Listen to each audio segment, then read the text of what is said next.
অনেক তো দিয়েছেন প্রিয়জনকে গোলাপ ফুল, এবার একটু গোলাপ মোমো তৈরি করে খাওয়ান। বিশ্বাস করুন, এই গোলাপ মোমোগুলো যাকে তৈরি করে খাওয়াবেন সে ফিদা হতে বাধ্য।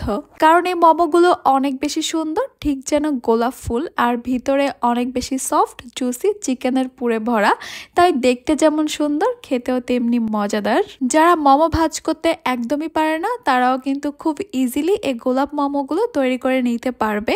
সঙ্গে থাকবে খুবই মজাদার একটা চিলি অয়েল বা ডিপিং সস। আসসালামু আলাইকুম everyone, welcome to Afsara's mini kitchen. প্রথমে মোমোর জন্য একটা ডো তৈরি করে নিব।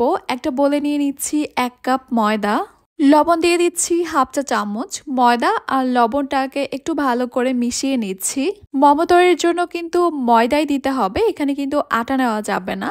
এগুলো ভালো করে মিশিয়ে নেওয়ার পর এবার আমি এখানে অল্প অল্প করে রুম টেম্পারেচারের পানি দিয়ে একটা ডো তৈরি করে নিব। মোমোর জন্য একটা সফট ডো তৈরি করে নিতে হবে, তবে অনেক বেশি সফট না। নর্মালি রুটি পরোটার ডো আমরা ঠিক যেভাবে তৈরি করি এইভাবেই তৈরি করে নিতে হবে।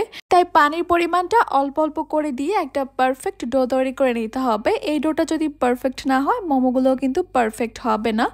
1 কাপ ময়দার জন্য আমার এখানে প্রায় হাফ কাপের মতো পানি লেগেছে। আপনাদের আরো কম বা বেশি লাগতে পারে, সেটা আন্দাজ মতো দিয়ে এই ডোটা তৈরি করে নেবেন।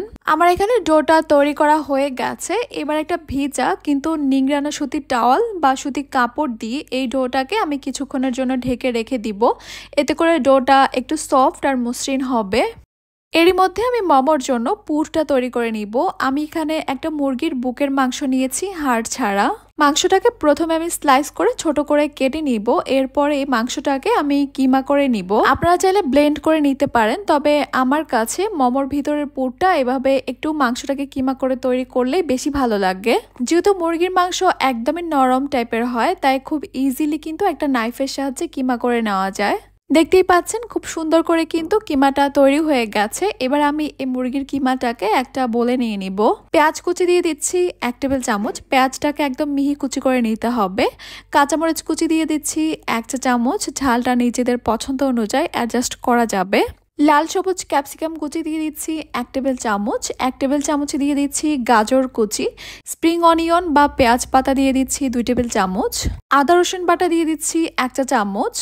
হাফ চা চামচ দিয়ে দিচ্ছি কালো গোলমরিচের গুঁড়া। লবণ দিয়ে দিচ্ছি হাফ চা চামচ। 1 টেবিল চামচ দিয়ে দিচ্ছি সয়া সস। আর লবণটা একটু বুঝে দিতে হবে, কারণ সয়া সসেও লবণ থাকে। এরপর এখানে দিয়ে দিব 2 টেবিল চামচ একদম ধোয়া ওঠা গরম করা তেল। তেলটা এইভাবে গরম করে দিলে চিকেনের পুরটা একদমই সফট আর জুসি থাকে। সবশেষে 1 টেবিল চামচ লেবুর রস দিতে কিন্তু আমার মতো ভুলে যাবেন না। অবশ্যই এখানে 1 টেবিল চামচ লেবুর রস দিয়ে দিবেন। বাস এই সবকিছুকে একসঙ্গে খুব ভালো করে মিশিয়ে নিলে কিন্তু তৈরি হয়ে যাবে মোমোর জন্য খুবই মজাদার একটা চিকেনের পুর। এগুলো একটা সাইডে ঢেকে রেখে দিচ্ছি। আর এইদিকে আমাদের ডোটা কিন্তু এখন অনেকটাই সফট আর মসৃণ হয়ে গেছে।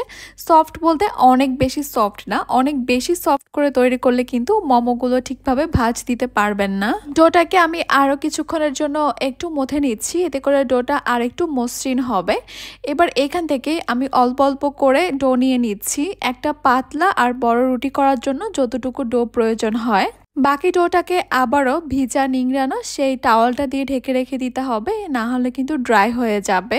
এবার আমি এখানে একটা পাতলা বড় রুটি বেলে নিয়েছি। রুটিটাকে যতটা সম্ভব পাতলা করে বেলার চেষ্টা করবেন। রুটিটা যে খুব বেশি বড় হবে তেমনটা না, নর্মাল রুটি পরোটার চেয়ে একটু বেশি বড় করে বেলতে হবে। আর যতটা পাতলা করে বেলবেন মোমোগুলো খেতে কিন্তু ততই বেশি মজা লাগবে। আমার এখানে রুটিটা বেলা হয়ে গেছে, আমি রুটির থিকনেসটা একটু আপনাদেরকে দেখিয়ে দিচ্ছি। এখন যেটা করতে হবে, গোল রুটিটা 2 সাইড থেকে আমি একটু অসমান অংশটা কেটে নিব। এরপর মাঝখান থেকে 2 ভাগ করে নিব। এরপর একটা পার্ট নিব। তারপর দেখতেই পাচ্ছেন চিকেনের পুরটা আমি ঠিক কিভাবে দিয়ে দিয়েছি, একদম লম্বা লম্বি আর পাতলা চিকন করে। তারপর একটা সাইড থেকে তুলে চিকেনের পুরটাকে এইভাবে ঢেকে দিতে হবে আর একটু প্রেস করে করে এভাবে বসিয়ে দিতে হবে যেন খুলে না আসে। তারপর আর কিছুই করতে হবে না, একটা সাইড থেকে এভাবে গোল গোল ঘোরালেই কিন্তু গোলাপ মোমো তৈরি হয়ে যাবে। একটা মোমো তৈরি করা হয়ে গেছে। আপনাদের বোঝার সুবিধার জন্য আমি আরো একটা মোমো তৈরি করে দেখিয়ে দিচ্ছি। চিকেনের পুরটা কিন্তু অনেক বেশি করে দিতে যাবেন না, তাতে করে কিন্তু পেটটা অনেক মোটা লাগবে, দেখতে ভালো লাগবে না। আর একদমই শেষের যে অংশটা সেটা একটু প্রেস করে লাগিয়ে দিতে হবে যেন ভাপে দেওয়ার পর এটা খুলে না আসে। চাইলে কিন্তু একটু পানি দিয়েও লাগিয়ে নিতে পারেন। যারা মোমোর ভাজ একদমই পারে না তারাও কিন্তু খুব ইজিলি এই ভাজটা দিয়ে দিতে পারবে। আমার মনে হয় আপনারা দেখিয়ে বুঝে গেছেন যে এটা কতটা সহজ। অন্য যে কোনো মোমোর ভাজ থেকে কিন্তু এই গোলাপ ভাজটা একদমই ইজি। এইভাবে আমি সবগুলো মোমো তৈরি করে নিয়েছি। এবার এগুলোকে ভাপে দেওয়ার পালা। মোমোগুলোকে ভাপে দেওয়ার জন্য আমি একটা স্টিমার নিয়েছি, সামান্য করে তেল ব্রাশ করে একটা একটা করে মোমো একটু খালি জায়গা রেখে বসিয়ে দিচ্ছি, কারণ এগুলো ভাপে দেওয়ার পর একটু ফুলবে, তখন কিন্তু একটার সঙ্গে একটা লেগে যাবে যদি ফাঁকা জায়গা না রাখেন। আর যদি আপনাদের বাসায় স্টিমার না থাকে, একটা নর্মাল পাতিলে পরিমাণ মতো পানি দিবেন, পাতিলের উপরে বসিয়ে দিবেন একটা ছাঁকনি, এর উপরে মোমোগুলো দিয়ে ঢেকে দিবেন একটা ঢাকনা দিয়ে। আর এই মোমোগুলোকে মাত্র 10 মিনিট ভাপে দিলেই কিন্তু এগুলো খুব সুন্দরভাবে তৈরি হয়ে যাবে। বাস 10 মিনিট পর আমি ঢাকনাটা তুলে নিয়েছি। আমার এই মোমোগুলো কিন্তু এখন স্টিম হয়ে গেছে। এই মোমোগুলো তুলে নিয়ে বাকি মোমোগুলোকে আমি এভাবে ভাপে রেখে দিব, আর এরই মধ্যে আপনাদেরকে দেখিয়ে দিব কিভাবে ঘরেই খুব সহজে তৈরি করে নিতে পারবেন ডাম্পলিং সস, ডিপিং সস অথবা চিলি অয়েল।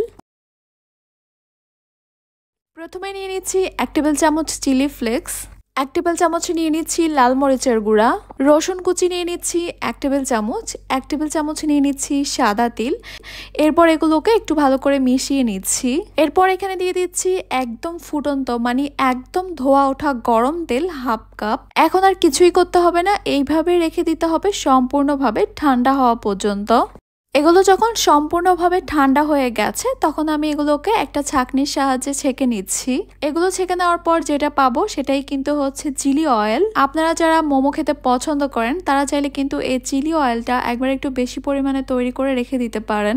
এবারে চিলি অয়েলটাকে খাওয়ার জন্য রেডি করে নিচ্ছি, মানে ডিপিং সস বা চিলি অয়েল সস তৈরি করে নিচ্ছি। দিয়ে দিব 1 চা চামচের মতো পেঁয়াজ পাতা কুচি, 1/2 চা চামচ দিয়ে দিব রসুন কুচি। আর রসুনটা হয়তো আপনারা দেখে বুঝেই নিয়েছেন না আমি কিভাবে কুচি করেছি। 1 চা চামচ দিয়ে দিব সাদা তিল, 1 চা চামচ দিয়ে দিব চিনি, সামান্য দিয়ে দিব লবণ, 1 টেবিল চামচ দিয়ে দিব সয়া সস, 1 টেবিল চামচ দিয়ে দিব টমেটো সস, 1 টেবিল চামচ দিয়ে দিব হোয়াইট ভিনেগার, 1 টেবিল চামচ দিয়ে দিব নর্মাল পানি। ভিনেগারের পরিবর্তে আপনারা চাইলে এখানে 1 টেবিল চামচ লেবুর রসও দিতে পারেন। এখন এই সবকিছুকে একটু ভালো করে মিশিয়ে নিতে হবে। সবকিছু একসঙ্গে ভালোভাবে মিশিয়ে নিলেই তৈরি হয়ে যাবে dumpling sauce, chilli oil sauce অথবা ডিপিং সস। এই তো আমার সবগুলো মোমো স্টিম করা হয়ে গেছে। আর আমরা সবাই জানি মোমোর আসল স্বাদ পেতে হলে কিন্তু মোমোটাকে খেতে হবে ধোয়া ওঠা গরম গরম অবস্থায়। গরম গরম মোমোগুলো আমি সার্ভ করেছি চিলি অয়েল আর জলপাইয়ের সস দিয়ে। জলপাই সসের রেসিপিটা কিন্তু আমি অলরেডি আপলোড করে দিয়েছি আমার চ্যানেলে, আপনারা চাইলে কিন্তু দেখে নিতে পারেন। মোমো দিয়ে কিন্তু জলপাই সসগুলো যখন ডিপিং করে খেয়েছি আমার কাছে অনেক বেশি ভালো লেগেছে, এত বেশি মজা হয়েছে আর দেখতে এত বেশি লোভনীয় হয়েছে। এই গোলাপ মোমোগুলো আপনারা অবশ্যই একবার বাসায় ট্রাই করবেন। আমরা অনেকেই মোমো ভাজ করাকে অনেক বেশি ঝামেলা মনে করি বা পারফেক্ট হতে চায় না বলে ঘরে তৈরি করতে চায় না, তারা কিন্তু আজকের এই গোলাপ মোমো অবশ্যই ট্রাই করে দেখতে পারেন। আশা করছি আমার আজকের রেসিপি আপনাদের কাছে খুবই ভালো লেগেছে আর সহজও লেগেছে। তাহলে আজকে এই পর্যন্তই। সবাই অনেক বেশি ভালো থাকবেন, সুস্থ থাকবেন, সবাই সবার জন্য দোয়া করবেন। আল্লাহ হাফেজ।